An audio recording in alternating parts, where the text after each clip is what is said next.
SV Chaturvedi ji Delhi से। राधे राधे जी। राधे राधे महाराज जी। महाराज जी, परिवार में नकारात्मकता हो, घर में कलह हो रही हो, गृह युद्ध जैसी परिस्थिति बन रही हो, तो अध्यात्म के रास्ते पर कैसे आगे बढ़े? वैसे ये चीज तो घर घर में हो रही है। मतलब आप या किसी एक घर की ये बात नहीं कर रहे, आप ये सार्वभौम बात कर रहे हैं। क्योंकि जब तक शास्त्र का स्वाध्याय नहीं है और आचरण सद नहीं है, नाम जप नहीं है, दूसरों के प्रति श्रद्धा नहीं है, तो हर घर में कलह है। जवान बच्चे बूढ़े माता पिता को, बूढ़े माता पिता का जो आदर होना चाहिए अनादर हो रहा है। कुछ बच्चों की मनोभावनाओं को रौंदा जा रहा है माता पिता के द्वारा। पिता भी ऐसे हैं जो पोषण करने वाली वृत्तियों में शोषण कर रहे हैं। तो कई जगह घूम करके अगर बुद्धि को देखा जाए तो धर्म विरुद्ध आचरणों के कारण हर घर में कलह हो रही है। कोई बिरला ऐसा घर होगा जिसमें प्रियता हो, पति पत्नी में प्रियता, पिता पुत्र में प्रियता, भाई भाई में प्रियता। कलह की प्रधानता होने के कारण ये सब अशांति में बदल रहा है। क्यों कलह क्यों होता है? क्योंकि अपनी मान्यता के अनुसार अपने को सुख भोगना है। जहां हमको अपने सुख में बाधा पड़ेगी वहीं कलह हो जाएगा। तो हमें लगता है कि जहां कलह हो वहां अपने को शांत करना सीखे, उनको शांत करने का उपाय करेगा तो क्रोध बढ़ जाएगा और कलह और बढ़ जाएगी। अगर हम अपने को शांत करना सीख लें तो शायद हम कलह से बच जाएं। कलह को तो नहीं हटा सकते क्योंकि बुद्धि अशुद्ध हो रही है। देखो, कई बार हम प्रार्थना की है कि जो हमारे नवीन भाई बहन गंदे आचरणों में उतर रहे हैं, ये सदगृहस्थ नहीं बन पाएंगे। इसलिए नहीं बन पाएंगे कि हमारी जैसे वृत्ति होती है वैसे ही हमारी वृत्ति पुष्ट भी होती है।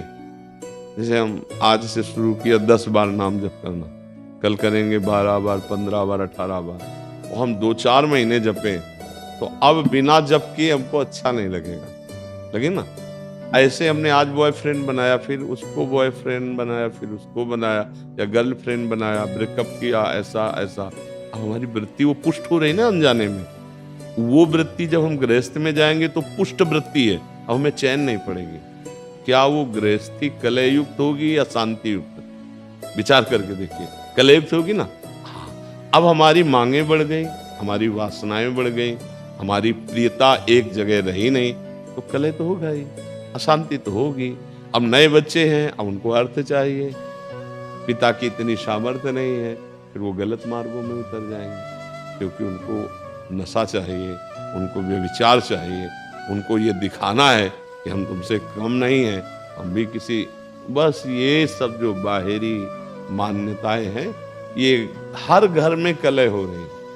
हर घर में कोई वही बकाया है जो थोड़ा धर्म से चलता है, नाम जप करता है और संतों का सत्संग सुनता है, स्वाध्याय करता है, वही बच सकता है। नहीं, हम हर घर का मतलब यहाँ भी हर घर में कलह हो रही, यहाँ भी कलह हो रही, मन घसीट रहा है भोगों की तरफ, इधर उधर उधर, कितनी अशांति पैदा की है। जरा देखो, आप मान लो आप विवेकवान हैं, बुद्धिमान हैं, तो आप अंदर विचार करके देखिए क्या शांत है?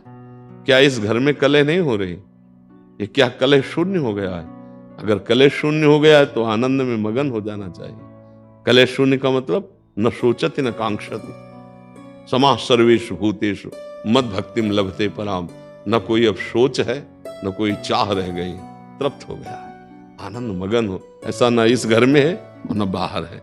जब तक धर्म से नहीं चला जाएगा, भगवदाश्रय, नाम जप और शरीर भी पवित्र आचरण वाला, शरीर का बड़ा प्रभाव पड़ता है। देखो, अगर हमारा शरीर अपवित्र रहेगा तो हमारी इंद्रियां और मन अपवित्र रहेंगे, इंद्रियां मन अपवित्र रहेंगे तो हमारे विचार गंदे रहेंगे, अपवित्र रहेंगे।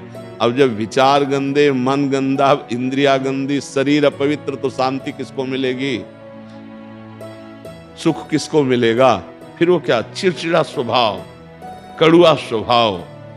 कुछ ऐसे दृश्य जैसे संसार में देखे ना, वो लगता है कि ये मनुष्य रूप में राक्षस है, ऐसा निर्णय होता है, क्योंकि राक्षसी बुद्धि बढ़ गई है।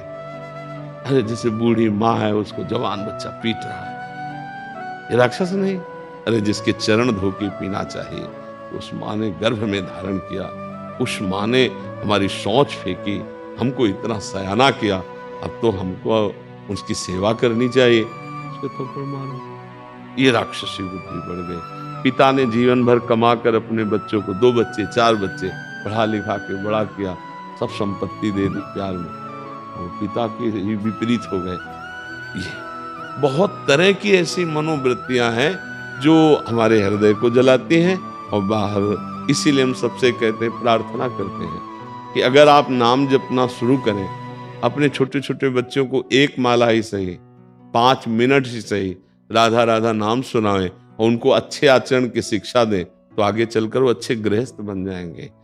अगर जिन बच्चों को शिक्षा नहीं दी जाती, वही बच्चे उद्दंडता में फंस जाते हैं। अच्छा, माता पिता में जब जीवन में भजन नहीं किया, तो अब शास्त्रों का ज्ञान नहीं कि हम उससे सह सकें, अब वो जलते हैं बेचारे, अशांत हो जाते हैं। बड़ी अव्यवस्था है जीवन में। तो जीवन को व्यवस्थित ढंग से चलने के लिए नाम जप और सत शास्त्रों का स्वाध्याय या सत्संग जरूरी है। जिसके जीवन में सत्संग आ गया, कई ऐसे नौजवान भाई आते हैं कि हमने सब व्यसन छोड़ दिए, हमसे पहले गलती हो गई थी, अब हम माता पिता को अपने पास रखते हैं, अब उनकी सेवा कर, हृदय ठंडा हो जाता है। हाँ, हमारा जीवन सार्थक हुआ कि 4 लोग बदलते रहे, 4 अपने स्वभाव को तो ठीक कर रहे हैं। अगर हम सत्संग सुने, नाम जप करें और ये बात बैठा लें कि कहीं मंदिर में भगवान की पूजा ही सर्वश्रेष्ठ नहीं है, इन हृदयों में भी भगवान विराजमान, इनकी भी पूजा आवश्यक है। सबके हृदय मंदिर में गोविंद विराजमान, चाहे माँ हो, बहन हो, पत्नी हो, पुत्र हो, परिवार, वही हैं प्रभु। अगर वो चले जाएं तो उन शरीरों को हम प्यार नहीं करेंगे। अगर इस भावना से, तो फिर हमें लगता है कहीं कलह नहीं रह जाएगी, पर बड़ा मुश्किल है अब, क्योंकि बहुत गंदे आचरण बढ़ गए, बहुत गंदा नशा बढ़ गया है, बहुत बढ़ गया। मतलब एक बार मन घबरा जाता है कि अभी ये हालत है तो आगे क्या होगी। छोटे छोटे बच्चे, लाख प्रार्थना करो, वो नशा करने लगे। जब नशा करते तो उनकी बुद्धि ठीक निर्णय नहीं कर पाएगी। जैसे हमने प्रार्थना की थी अभी नया वर्ष का, ये जो अंग्रेजी के दिनों में नया वर्ष मनाया जाता, अपना तो चैत्र में होता है, तो अंग्रेजी दिनों में अब नए नए बच्चे उद्दंडता करें, शराब के रोडों में टहल रहे, तो उद्दंड, ये कोई उत्सव है? हमने कहा तो भाई उत्सव का मतलब है 10-20 लोग बैठो, नाम कीर्तन करो, सुंदर सुंदर पकवान बनाओ, भोग लगाओ, अपने पाओ, 4 लोगों को पाओ, कोई भी उत्सव करो। हम कह रहे किसी भी बहाने से उत्सव करो, नाम जप करो, ठाकुर सेवा विराजमान है, भोग लगाओ, सबको पवाओ, तो तुम्हारा बुद्धि शुद्ध होगी, तुम्हारा जीवन शुद्ध। ये क्या है? राक्षसी पिए शराब, रोडों में आतंक मचाए घूम रहे, इधर उधर उद्दंडता। तो आज हमारी थोड़ा समाज जो है वो गलत दिशा को जा रही है, गलत दिशा। ये हम बाहरी लोगों का अनुकरण करने वाले भारतीय नहीं होते, हमारा अनुकरण करने वाले बाहरी लोग होते हैं। देश विदेश में हर जगह हमारे देश के ऋषि मुनियों का महत्व रहा है, यहाँ की उपासना का महत्व रहा है। हमें ऐसा लगता है कि स्वर्ग और नरक से बढ़कर कहीं कोई और बात नहीं है। अगर मोक्ष है, परम पद है, कैवल्य पद है, तो भारत के ही ब्रह्म ऋषियों के द्वारा शोध की हुई बात है। नहीं तो नरक और स्वर्ग से बढ़कर कोई बात नहीं। जहां देखो तो नरक की बात या स्वर्ग की बात, ऐसा कुछ लगता है। ज्यादा तो हम पढ़े नहीं अन्य धर्म ग्रंथों को, लेकिन बातचीत से लगता है सच्चिदानंद परम तत्व में मुक्त हो जाना या भगवत प्रेम तत्व बोध, ये बात यहीं की ऋषि की होगी। भारतीय कोई ऋषि अगर बाहर गया है तो भले मोक्ष की बात हो, योग की बात हो, अन्यथा स्वर्ग नरक की बात रहे। तो हम भारतीय हैं, हमारा अनुकरण दूसरे करें ये बात तो ठीक है, लेकिन हम दूसरों का अनुकरण करके भ्रष्ट हो ये बात ठीक नहीं। जिनके घरों में ये सब होता है, मांस खाना, मदिरा पीना और ये, तो फिर वो घरों में विघ्न ही विघ्न रहेगा, पक्का समझो। और जिनके घरों में 10 मिनट भगवान नाम कीर्तन होता है, ठाकुर विराजमान, आरती होती है, तो निश्चित समझो हम मान सकते हैं कि कुछ समय के लिए उनके पास धन ज्यादा ना हो, दुख हो, भरी समस्या ऐसी दिखाई दे, लेकिन वो उनका कुल पवित्र होगा, उनका हृदय शांत होगा। एक दिन वो दीपक की तरह जलेंगे और बहुत आगे तक जाएंगे। हम माना कि ये सब उपद्रवी हाइलोजन की तरह जलेंगे, लेकिन बहुत जल्दी फ्यूज भी हो जाएंगे, क्योंकि अधर्म ज्यादा टिकता नहीं, पापाचरण ज्यादा स्थायी नहीं रहता है। तो हमें लगता है भगवान का आश्रय लिया जाए और ठीक से चला जाए, नाम जप किया जाए, तो हृदय का कलह भी शांत हो जाएगा और घर का भी कलह शांत हो जाएगा। क्यों?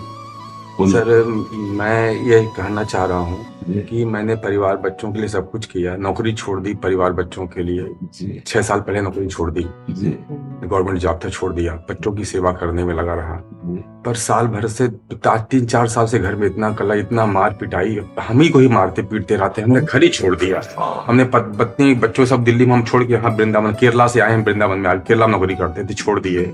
और हम अब और कहीं प्रभु के सामने और कहीं मुझे जाना भी नहीं, इतना मार पीटे, गला तक दबाया मेरा, इतनी बार दबाया गला, सब कुछ दे दिया उनको। ये केवल आपका विषय नहीं है, ये लाखों पिता का विषय है, लाखों लोगों का विषय है।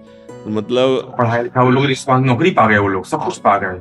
वो वैसे हमने सब वर्णन कर दिया है, अभी अभी आपने सब सुना है कि सब, तो प्रभु आपका दुख नहीं है, लाखों का दुख है। वैसे बड़ी कृपा है आपके ऊपर, हम आपको बताएं, बड़ी कृपा है। इन्हीं में फंस के तुम्हारी दुर्गति हो जाती है। मैं यही सोच के मैं चला आया। हाँ नहीं, हम जो बता रहे हैं आपके लिए पॉजिटिव, पुत्र में, पत्नी में, परिवार में, घर में, संपत्ति में, इसी में फंस करके जीव भगवान को भूल जाता है। तुम्हारे ऊपर बड़ी कृपा है। जिनको छोड़ना चाहिए था उन्होंने तुम्हें ठुकरा दिया।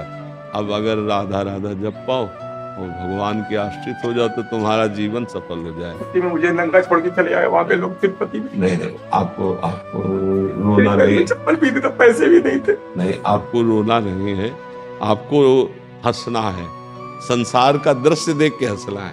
ये देखो, इनको मैंने पुत्र माना, इनके लिए जीवन अर्पित किया। इसीलिए हम जब कहते हैं ना कभी कभी कोई किसी का नहीं है, देखो एक पिता है, इसने क्या क्या नहीं अपने संतान के लिए की होगी। और सरकारी किस डिपार्टमेंट में, CISF में पुलिस में इंस्पेक्टर थे।